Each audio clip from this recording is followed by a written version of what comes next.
Tu aimes Jésus, tu as pris ton baptême, tu vas régulièrement dans une église. Eh bien, tu es sauvé, tu as ton salut. On vous a peut-être présenté le message du salut de cette manière. Eh bien, autant vous dire que ça n'est pas du tout ce que nous dit l'Écriture, ce que nous révèle Jésus et ses apôtres. Mais même si vous n'êtes pas d'accord avec ça, je vous invite à écouter cette vidéo car vous risquez d'être surpris. En effet, on va étudier 3 choses dans cette vidéo. D'abord, qu'est-ce que le salut ? Secondement, on va considérer les affirmations « on ne peut pas perdre son salut »,« une fois sauvé, toujours sauvé »,« on a la sécurité du salut », etc. On va les considérer par rapport à ce que nous dit l'Écriture.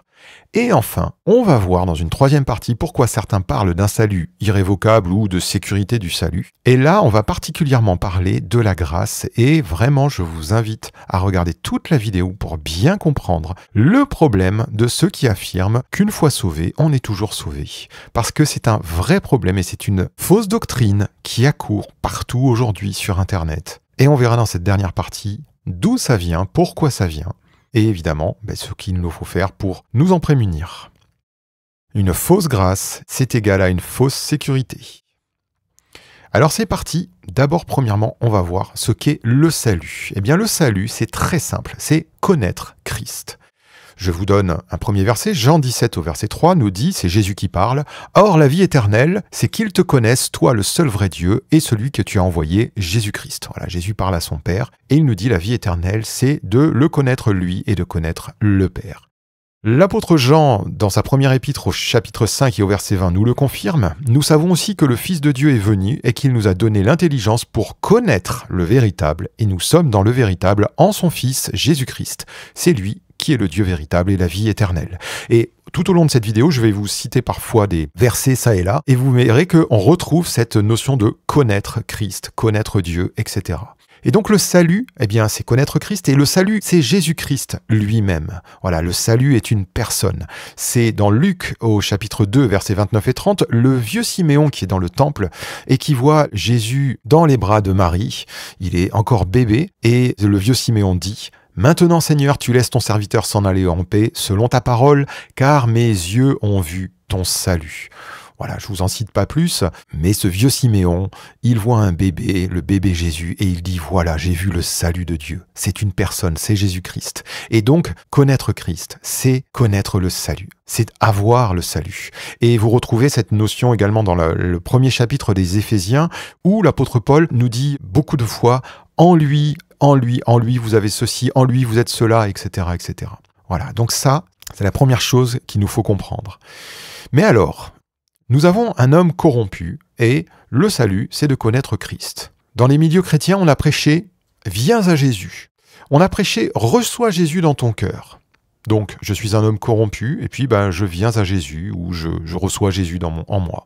Croyez-vous réellement que c'est ça que nous a prêché Jésus ? Alors oui, bien sûr, il nous a dit de venir à lui. Mais c'est important de ne pas prendre un petit verset et de le détacher de toute la révélation. On doit voir l'image complète. Non. Un homme corrompu ne peut pas être en communion avec Jésus-Christ. Et s'il doit venir à Jésus, c'est pour une bonne raison.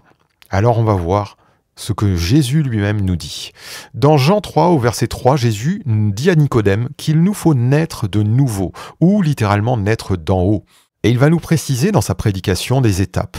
Dans Marc, au chapitre 1er, au verset 15, Jésus nous dit que l'homme doit se reconnaître pécheur et se repentir. Dans Jean 3, au verset 16, il nous dit qu'il doit mettre sa foi dans la justification en Christ. Et dans Marc 16, au verset 16, qu'il doit être baptisé d'eau. Et Pierre ajoute dans Acte 2, au verset 38, que l'homme doit recevoir l'Esprit de Dieu, le Saint-Esprit. Je l'ai mis à part parce que, en réalité, ces 3 premiers points, de la repentance, de la foi en Christ et du baptême d'eau, ils sont orchestrés, j'ai envie de dire, par le Saint-Esprit qui va agir dans le cœur de celui qui découvre le message de l'Évangile. Alors, je répète, l'homme doit se reconnaître pécheur, il doit mettre sa foi dans l'œuvre de Christ. Et à ce moment-là, le baptême d'eau intervient pour enterrer l'homme pécheur afin que l'homme pécheur renaisse homme nouveau, homme comme Christ. Et là, nous avons pleinement le message de l'Évangile. Bon, j'ai pas lu tous les versets, je vous les fais un petit peu vite, mais c'est pour qu'on voie la suite, pour pas prendre trop de temps. Mais en tout cas, vous avez les points ici essentiels. Mais alors la question qui va nous occuper aujourd'hui, c'est que se passe-t-il si un jour la foi se ternit et l'homme s'éloigne de Christ, qu'il se met à vivre de nouveau dans une vie de péché et qu'au bout du compte, il n'est plus du tout comme Christ. Cet homme est-il toujours sauvé? Et c'est ce qu'on va voir précisément dans cette vidéo. Alors pour commencer, je vous donne un tout petit verset qui va diriger la réponse. Dans 1 Jean au chapitre 2 et versets 4 à 6, Jean nous dit « Celui qui dit « Je l'ai connu », vous voyez, connaître Christ, et qui ne garde pas ses commandements est un menteur, et la vérité n'est point en lui. Mais l'amour de Dieu est véritablement parfait en celui qui garde sa parole. Par cela, nous savons que nous sommes en lui.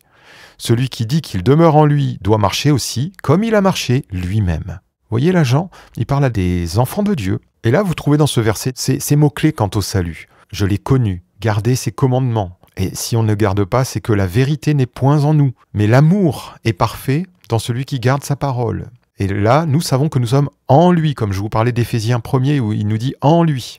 Et celui qui demeure en lui. Vous verrez tous ces mots, on va les retrouver dans ce qui suit. Alors, on ne peut pas perdre son salut, une fois sauvé, toujours sauvé. Eh bien, accrochez-vous, ça va aller un petit peu vite parce que je vais passer sur plein de passages, mais il y a plein de passages qui vont répondre à cette question. Et si ça va trop vite pour vous, je vous invite à peut-être revoir une deuxième fois la vidéo ou faire des pauses, lire les passages dont je vous parle et ensuite voir les questions et les commentaires que je vais pouvoir en faire. Le premier passage que je vous propose, c'est Galates 5. Au verset 4 à 7, Paul parle aux Galates, qui sont des chrétiens, qui ont été visités par des juifs qui les ont remis sous la loi en leur disant qu'ils devaient être circoncis pour être sauvés. Et voilà ce que Paul leur dit. « Vous êtes séparés de Christ, vous tous qui cherchez la justification dans la loi, vous êtes déchus de la grâce. » Bon, notez bien, séparés de Christ. Vous vous rappelez le petit schéma que je viens de vous faire? Eh bien, séparés de Christ, c'est en dehors de lui. Et déchus de la grâce, c'est sorti de la grâce. Pour nous, c'est de la foi que nous attendons par l'Esprit l'espérance de la justice, car en Jésus-Christ, ni la circoncision ni l'incirconcision n'ont de valeur, mais seulement la foi qui est agissante par l'amour. Vous courriez bien, qui vous a arrêté pour vous empêcher d'obéir à la vérité? Dans ce verset, vous retrouverez aussi des éléments qu'on va voir plus tard quant à la grâce.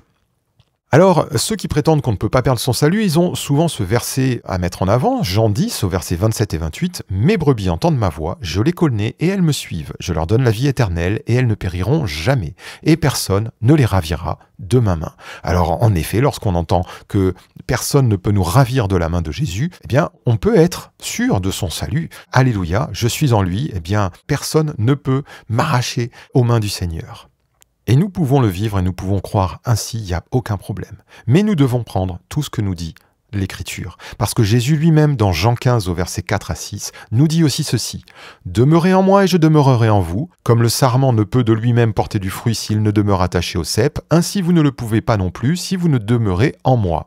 Je suis le cep, vous êtes les sarments. Celui qui demeure en moi et en qui je demeure porte beaucoup de fruits, car sans moi, vous ne pouvez rien faire. » Et là, il ajoute, « Si quelqu'un ne demeure pas en moi, il est jeté dehors comme le sarment et il sèche, puis on le ramasse, on le jette au feu et il brûle. » Alors, là, certains vont vous dire, « Oui, mais là, il n'est pas question du salut, il est question de porter du fruit. » Bon, d'accord.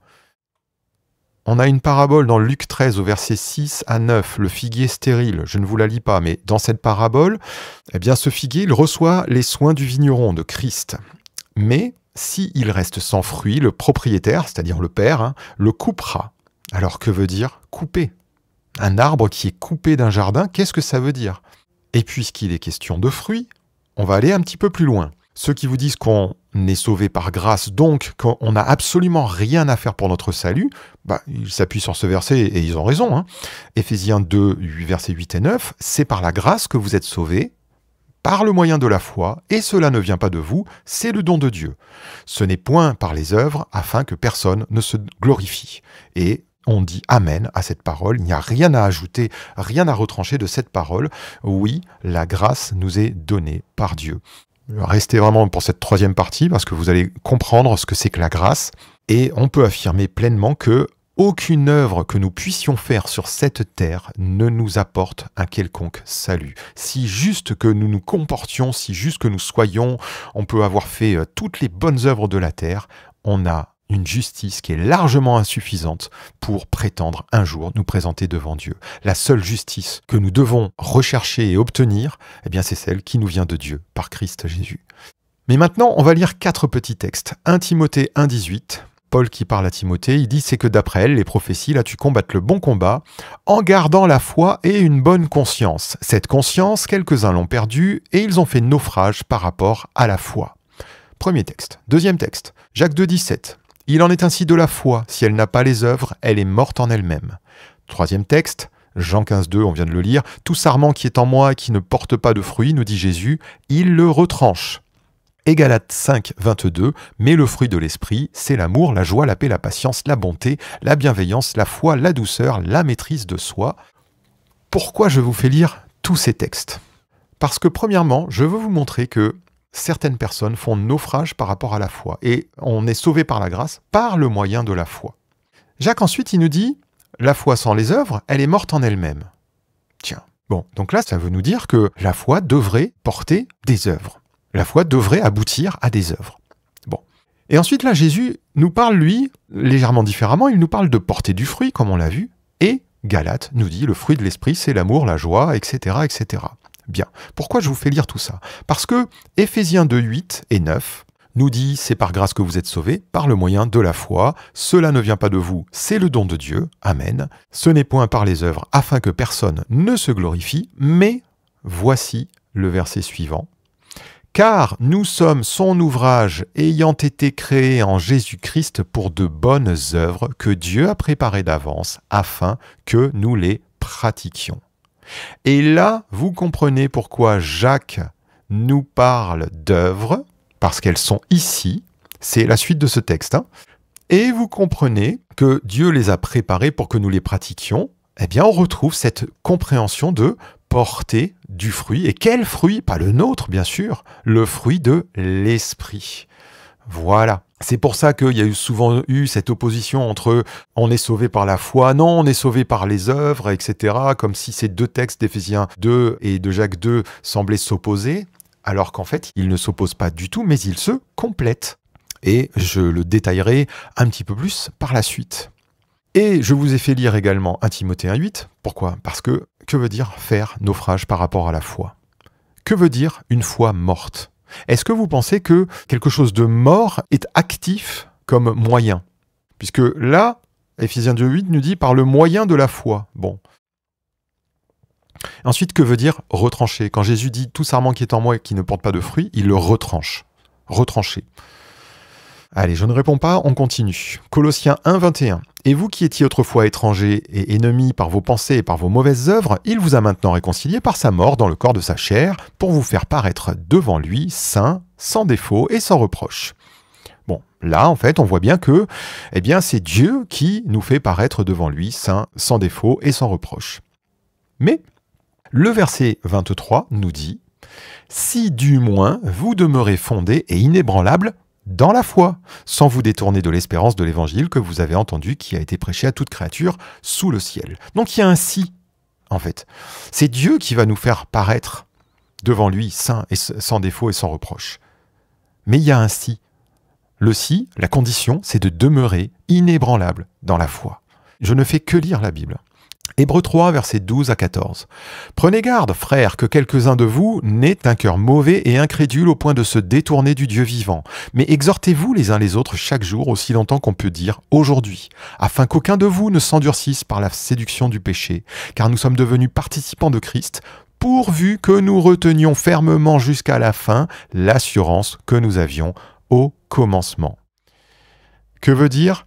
Si du moins vous demeurez fondés et inébranlables dans la foi, eh bien c'est une condition.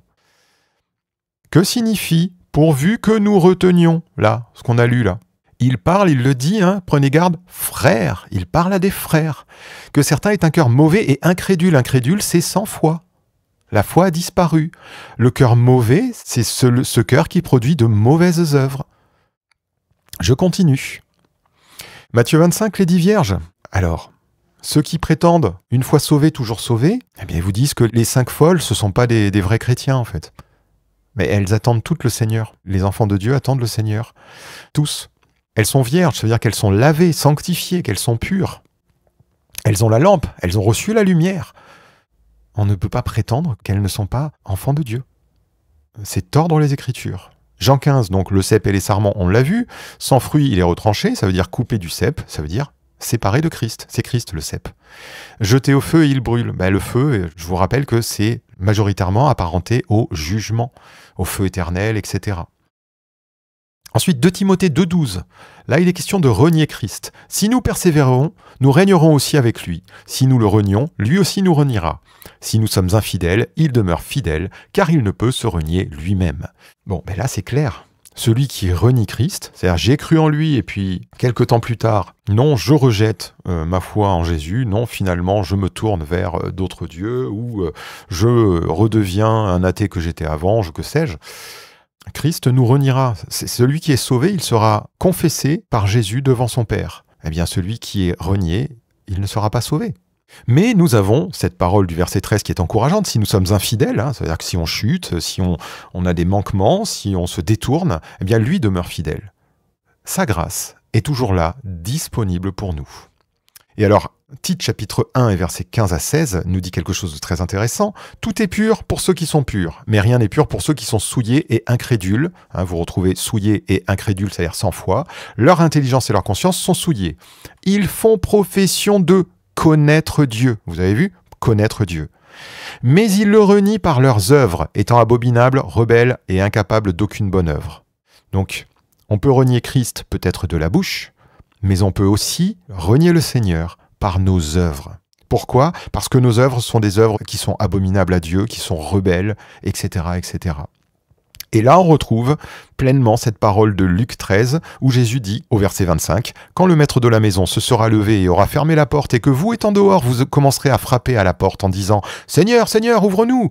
Et il vous répondra « Je ne sais d'où vous êtes. » Je vous renie donc. Alors vous vous mettrez à dire « Nous avons mangé et bu devant toi, tu as enseigné dans nos rues. » Et il répondra « Je vous le dis, je ne sais d'où vous êtes. Retirez-vous de moi, vous tous ouvriers d'iniquité. » Vous voyez comme c'est cohérent ? Que celui qui fait profession de connaître Dieu, mais qui a des œuvres d'iniquité, qui est donc un ouvrier d'iniquité, eh bien le Seigneur va lui dire « Retire-toi de moi, je ne te connais pas. » Bon, Ananias, Saphira, je voulais juste stipuler. L'épisode qui arrive à Ananias et Saphira, qui étaient donc des chrétiens de la première église, pensez-vous qu'avec ces paroles que Pierre va annoncer sur eux, pensez-vous qu'ils soient sauvés ? Je vous laisse réfléchir. Hébreux 6, versets 4 à 6. Terrible passage. Et alors évidemment, il faut vraiment comprendre le passage, etc. Mais je vous le dis quand même, car il est impossible que ceux qui ont été une fois éclairés, qui ont goûté le don céleste, qui ont eu part au Saint-Esprit, qui ont goûté la bonne parole de Dieu et les puissances du siècle à venir, et qui sont tombés, soient encore renouvelés et amenés à la repentance, puisqu'ils crucifient pour leur part le Fils de Dieu et l'exposent à l'ignominie. Alors je vous dis, il faut comprendre le contexte. Parce que ce passage fait peur souvent à beaucoup de chrétiens, parce que je suis tombé, j'ai chuté, donc là, j'ai insulté le Seigneur, c'est plus possible, je ne peux plus être restauré. Non, il ne s'agit pas de ça. Mais je prends ce passage simplement pour vous montrer que, le don céleste, c'est la grâce de Christ. Ils ont eu part au Saint-Esprit, ça veut dire qu'ils ont été régénérés. Ce sont des vrais chrétiens, nés de nouveau. Ils ont goûté à la bonne parole et aux puissances du siècle à venir. Les dons, les fruits, la paix, c'est tout ça dont il est question. Alors que veut dire ? Il est impossible qu'ils soient encore renouvelés. Je vous laisse répondre. Jacques 2,14, la foi sans les œuvres. Bon, on en a brièvement parlé. Jacques nous dit là, une foi sans œuvre peut-elle le sauver ? Et au verset 17, il nous dit, sans les œuvres, la foi est morte. Et au verset 19, il nous dit, croire seulement, c'est avoir la foi des démons. Ils sont sauvés les démons ? Je vous laisse répondre. Matthieu 25, verset 30, la parabole des talents. Donc il y en a un qui reçoit un talent comme les autres, il a donc une part à la fois comme les autres, mais il est infructueux et finit par être jeté dehors. Tout va bien pour lui à votre avis? C'est ça que Jésus enseigne? Je continue. Apocalypse 3, verset 1er. L'église de Sardes. Une église morte. Une église morte, c'est qu'elle n'a pas la vie de Christ en elle, tout simplement. Certains dans cette église sont près de mourir. C'est Jésus qui le dit. Certains marcheront en vêtements blancs. Eux, ils sont vivants. Voilà. C'est pas parce qu'on est dans une église morte qu'on est morte nous aussi. Apocalypse 3,16, Laodicée, c'est une église qu'il vomit. Je te vomirai de ma bouche. Qu'est-ce que cela veut dire? C'est je te rejetterai de mon corps, du corps de Christ. Donc d'une manière générale, les épîtres de cette église Dans toutes ces épîtres, Jésus commence par s'adresser à toute l'Église, à tout le monde. Il finit toujours par s'adresser à une personne, à celui qui vaincra. Alors pourquoi? Que se passe-t-il pour celui qui ne vainc pas? Si je ne suis pas un vainqueur, qu'est-ce qui m'arrive? Là encore, je vous laisse répondre. J'en ai encore. Matthieu 7, 21. Ceux qui me disent « Seigneur, Seigneur » n'entreront pas tous dans le royaume des cieux, mais celui-là seul qui fait la volonté de mon Père qui est dans les cieux. Plusieurs me diront ces jours-là « Seigneur, Seigneur, n'avons-nous pas prophétisé par ton nom? N'avons-nous pas chassé des démons par ton nom? N'avons-nous pas fait beaucoup de miracles par ton nom ?» Alors je leur dirai ouvertement « Je ne vous ai jamais connu, retirez-vous de moi, vous qui commettez l'iniquité. » Alors, certains vont vous dire « Oh, mais là, tu nous parles d'un passage qui parle des faux prophètes. » Oui, mais Jésus dit seulement celui qui fait la volonté de mon Père qui est dans les cieux. Faire la volonté de Dieu, n'est-ce pas ce que Jésus enseigne à tout le monde? Alors qu'en est-il de l'enfant de Dieu qui ne fait pas la volonté de Dieu? Regardons l'attitude de Paul, Romains 8, 13. Voilà ce que Paul nous dit. « Si vous vivez selon la chair, vous mourrez. Mais si par l'esprit vous faites mourir les actions du corps, vous vivrez. » On ne peut plus clair. Et Paul, voici ce qu'il disait de lui-même au 1 Corinthiens 9, verset 27. « Mais je traite durement mon corps et je le tiens assujetti, de peur d'être moi-même rejeté après avoir prêché aux autres. » Vous voyez, il y a des gens qui vous disent « On ne peut pas perdre son salut. Une fois sauvé, on est toujours sauvé. On n'a rien à craindre. » Mais Paul, il disait pas ça, lui. Lui, il disait « De peur d'être rejeté. Je tiens mon corps en bride de peur d'être rejeté. » Il disait des églises, dans Galates chapitre 4 verset 20, « Je voudrais être maintenant auprès de vous et changer de langage, car je suis dans l'inquiétude à votre sujet. » Pourquoi il est inquiet, Paul, si on ne peut pas perdre son salut et que les Galates sont sauvés? Pourquoi il s'inquiéterait? Vous voyez tout ce que nous dit la parole? Et Jésus nous dit « Veillez et priez à de multiples reprises. » Pourquoi veiller et prier si le salut ne dépend que de Dieu? Vous voyez, Dieu a décidé de nous sauver, voilà, c'est fait, et bien maintenant, c'est bon. Pourquoi du coup, alors Jésus nous demande de veiller et de prier? Pourquoi tous ces avertissements de Jésus sur le fait de ne pas se laisser séduire? Matthieu 24, 48 par exemple. « Mais si c'est un méchant serviteur qui dit en lui-même « Mon maître tarde à venir », s'il se met à battre ses compagnons, s'il mange et boit avec les ivrognes, le maître de ce serviteur viendra le jour où il ne s'y attend pas et à l'heure qu'il ne connaît pas. Il le mettra en pièces et lui donnera sa part avec les hypocrites. C'est là qu'il y aura des pleurs et des grincements de dents. » Cette expression « pleurs et grincements de dents », elle y est 7 fois dans les 4 évangiles. Et à votre avis, que veut-elle dire? Allez, un dernier, je termine avec cette partie. 2 Pierre, chapitre 2, verset 17. Donc là, il parle de faux docteurs, il n'y a pas de problème. Ces gens-là sont des fontaines sans eau, des nuées que chasse un tourbillon. L'obscurité des ténèbres leur est réservée, mais on va voir ce qu'il dit après. Avec des discours enflés de vanité, ils amorcent par les convoitises de la chair, par les dérèglements, ceux qui viennent à peine d'échapper aux hommes qui vivent dans l'égarement. Ceux qui viennent à peine d'échapper aux hommes, c'est de nouveaux convertis. Voilà. Ils leur promettent la liberté quand ils sont eux-mêmes esclaves de la corruption, car chacun est esclave de ce qui a triomphé de lui. En effet, si après s'être retirés des souillures du monde par la connaissance, tiens, voyez, du Seigneur et Sauveur Jésus-Christ, ils s'y engagent à nouveau et sont vaincus, leur dernière condition est pire que la première. Tiens, vous voyez, on peut s'engager à nouveau dans les souillures du monde et être vaincu. Et Jésus, dans l'Apocalypse, nous parle des vainqueurs. Donc ceux qui ont gardé la foi et qui ont été vainqueurs par la foi. Vous voyez, comme tout est cohérent. Verset 21. « Car mieux valait pour eux n'avoir pas connu la voie de la justice que de l'avoir connue et de se détourner du saint commandement qui leur avait été donné. » Alors, vous voyez, ils ont connu la voie de la justice. On en reparle tout de suite après. Il leur est arrivé ce que dit un proverbe vrai, le chien est retourné à ce qu'il avait vomi et la truie lavée s'est vautrée dans le bourbier. Je viens de vous citer, je ne sais pas, j'ai pas compté, mais il y a peut-être une vingtaine de versets qui nous avertissent tous que l'on peut chuter, déchoir de la grâce, chuter quant à la foi, revenir aux souillures du monde, etc., etc. Eh bien, figurez-vous que j'en aurai encore une vingtaine d'autres facilement sous le coude à vous proposer si vraiment je voulais que la vidéo soit bien plus longue. Là, j'essaie de ne pas trop la prolonger, mais je pense que ça suffit, tout ce que je vous ai donné, pour voir qu'il y a un gros problème avec cette affirmation.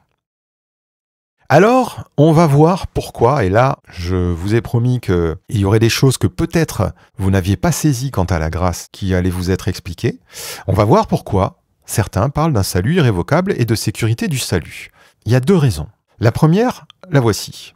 ils partent d'un postulat, puis ils lisent les Écritures avec ce postulat. Ils ne voient pas l'image globale du message biblique. Moi, l'image globale, c'est ce que j'ai essayé de vous dépeindre en vous partageant tout un tas de versets dans tout un tas d'enseignements et de Jésus et des apôtres. Eh bien, eux, ils parlent d'un postulat. Alors, qu'est-ce que c'est un postulat? C'est une idée qu'on ne démontre pas. Et ensuite, je lis le reste des Écritures avec cette pensée que je n'ai pas démontrée, et du coup, c'est cette pensée qui va être mon guide pour expliquer ce que je lis. Exemple, les 10 vierges, eh bien, comme je pars du postulat que on ne peut pas perdre son salut, eh bien, les 10 vierges, les 5 qui ne rentrent pas dans la salle des noces, elles ne sont pas chrétiennes. Voilà. Elles ne sont pas vraiment converties. Vous voyez, c'est ça, une lecture à partir d'un postulat de la parole. On ne reçoit pas ce que nous dit la parole, on l'explique par notre propre doctrine. Et ils ont le raisonnement suivant. Ils disent, la grâce n'implique aucune œuvre de l'homme. Donc si l'homme doit faire quelque chose pour son salut, ce n'est plus la grâce. Alors, oui, bien sûr, il n'y a aucun problème avec ça, c'est Romains 4.4 qui nous le dit. Il n'y a pas de problème avec cette affirmation. Et donc il continue en disant bien, la grâce est le don de Dieu. Là, ça on l'a lu tout à l'heure aussi dans Éphésiens 2. Et il n'y a pas de problème non plus. Et donc, troisièmement, Dieu ne se repent pas de ses dons. Ça vous le lirez dans Romains 11.9. Donc, une fois la grâce reçue, l'homme ne peut plus la perdre. Et leur conclusion, c'est que donc, le salut n'est plus jamais perdu dès l'instant où la grâce est venue dans notre vie.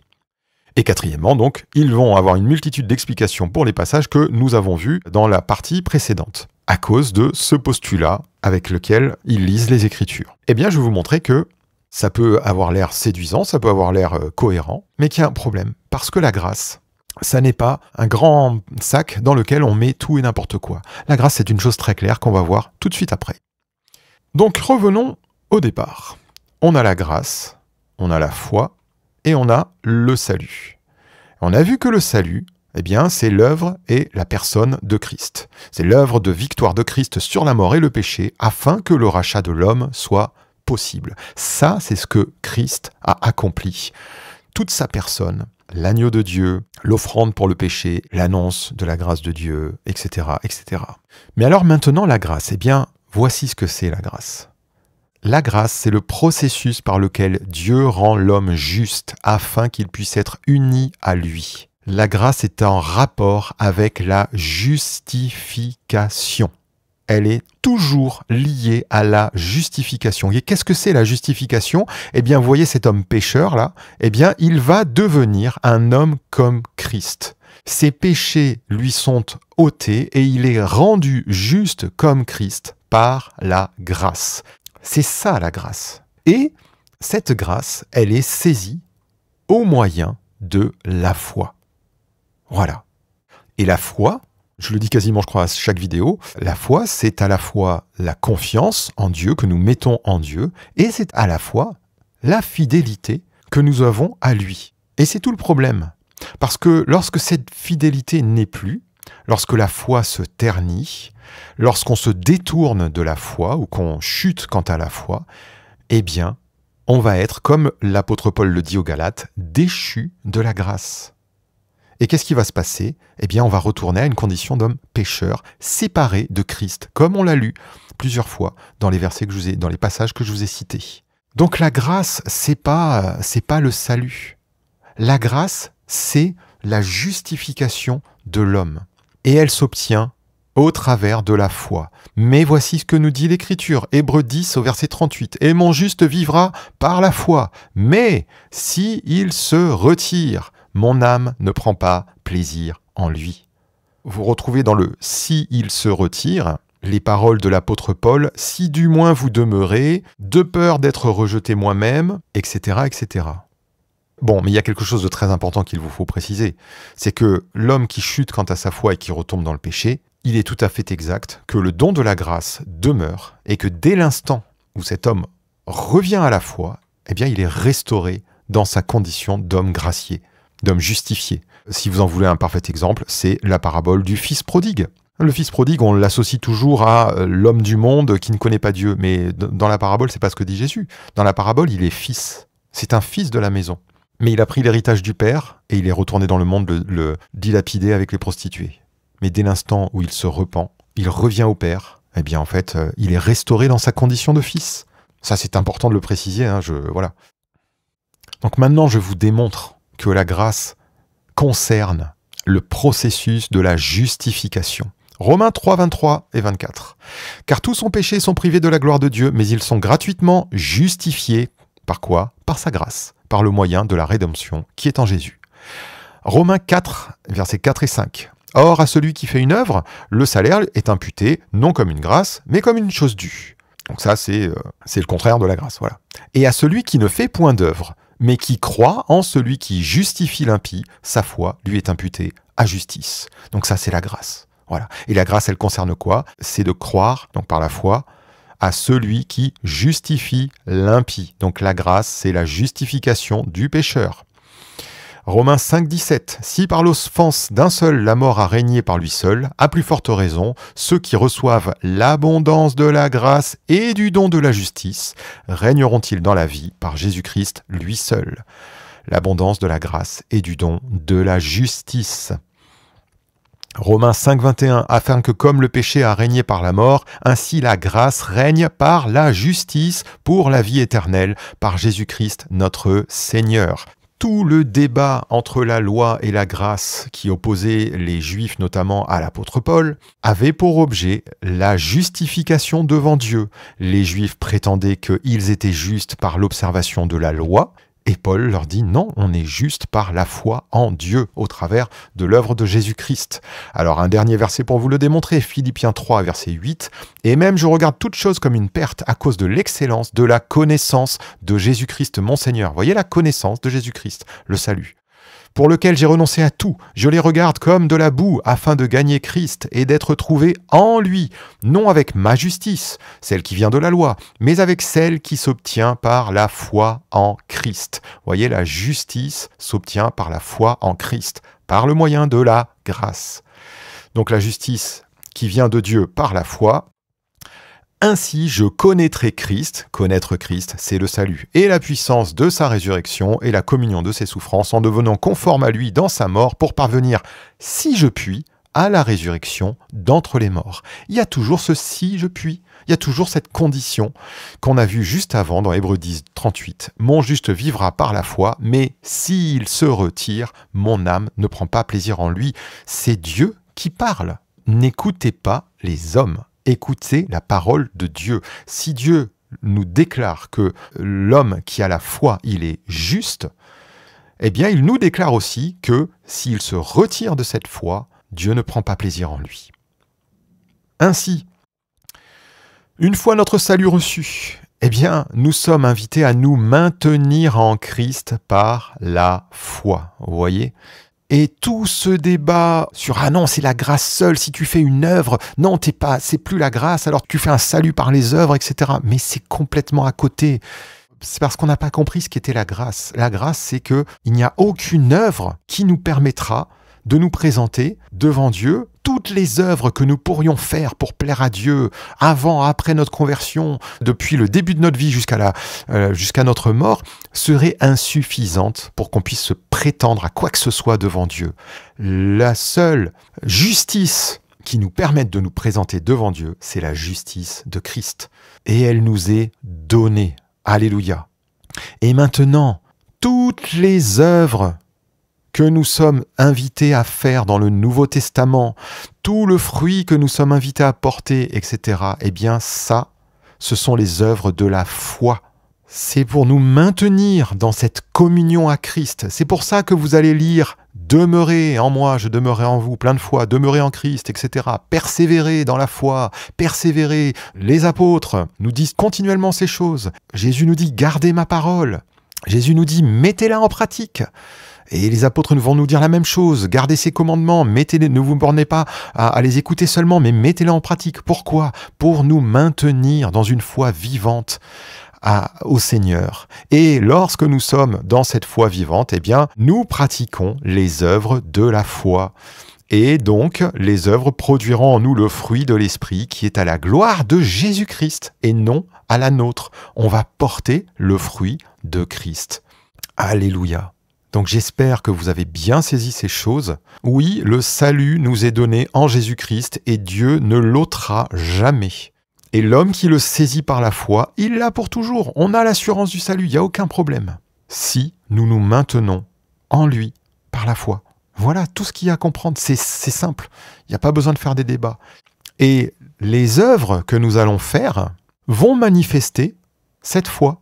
Si je suis dans la foi, je ne peux que pardonner à mon frère. Si je suis dans la foi, je ne peux qu'aimer mon frère.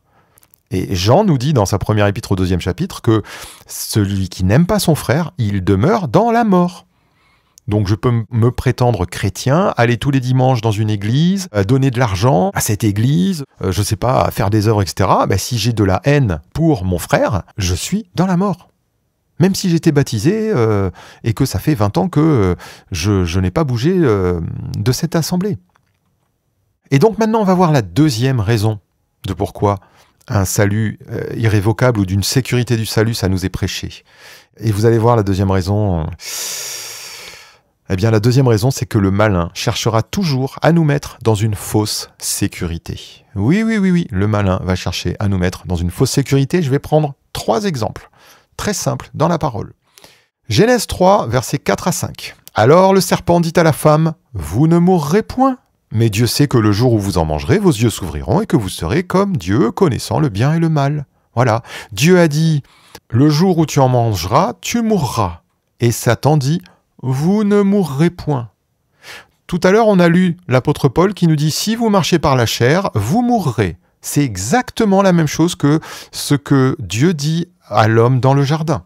Mais Satan, lui, veut vous dire « Mais non, vous ne mourrez point. Tu peux marcher par la chair, de toute façon, une fois que tu as cru, c'est bon, t'es sauvé. » Voyez la tromperie, c'est toujours la même, depuis le début.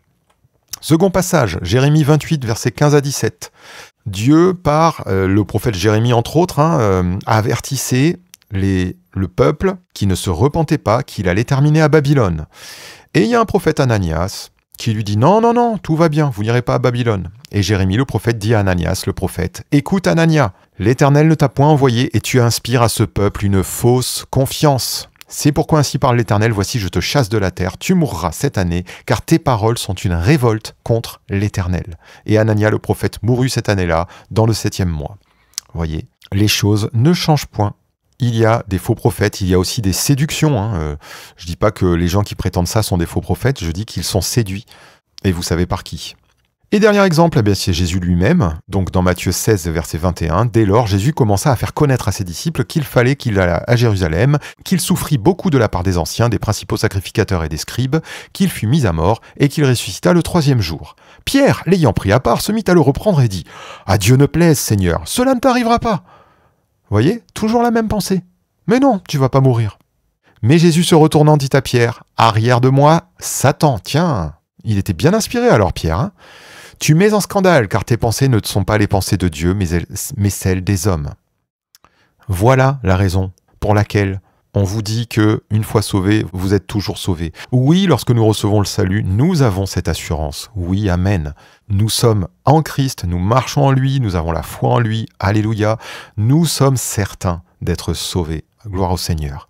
Mais nous ne devons pas ignorer tous les avertissements de l'Écriture. Garde ton cœur, plus que toute autre chose. Retiens ce que tu as afin que personne ne prenne ta couronne, etc., etc. Oui, vraiment, il nous faut retenir tout ça. Les religions traditionnelles, tout en maintenant les hommes sous le joug de la culpabilité, ont fait la promotion d'un salut facile. Tu as été baptisé bébé, tu es sauvé. Eh bien que les hommes fidèles s'attachent à retourner à l'Écriture, eh bien le malin veut toujours faire ressurgir ce même genre de pensée. Tu as invoqué le nom du Seigneur, tu es sauvé. Dans tous les temps, on a eu ce principe-là.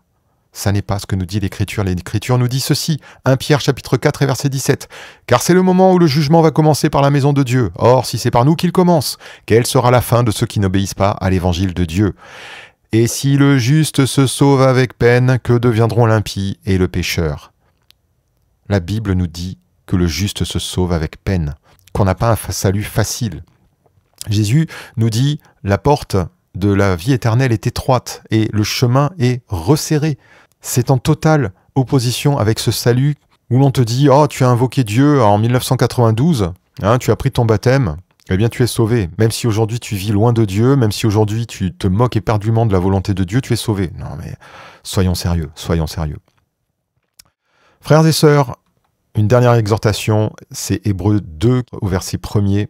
C'est pourquoi nous devons d'autant plus nous attacher aux choses que nous avons entendues, de peur que nous ne soyons emportés loin d'elles. Et les choses que nous avons entendues, c'est connaître Christ, voilà, tout simplement. Car si la parole annoncée par des anges a eu son effet, et si toute transgression et toute désobéissance a reçu une juste rétribution, comment échapperons-nous en négligeant un si grand salut ? Il parle à des enfants de Dieu, qui, annoncé d'abord par le Seigneur, nous a été confirmé par ceux qui l'ont entendu. Frères et sœurs, veillez sur vos âmes, veillez sur votre salut, restez attachés au Seigneur, gardez la foi et grandissez dans cette foi vivante au Seigneur, que vraiment le Seigneur vous donne des révélations sur lui, sur sa personne. Connaissez-le toujours davantage de jour en jour et que le Seigneur vous bénisse. À très bientôt.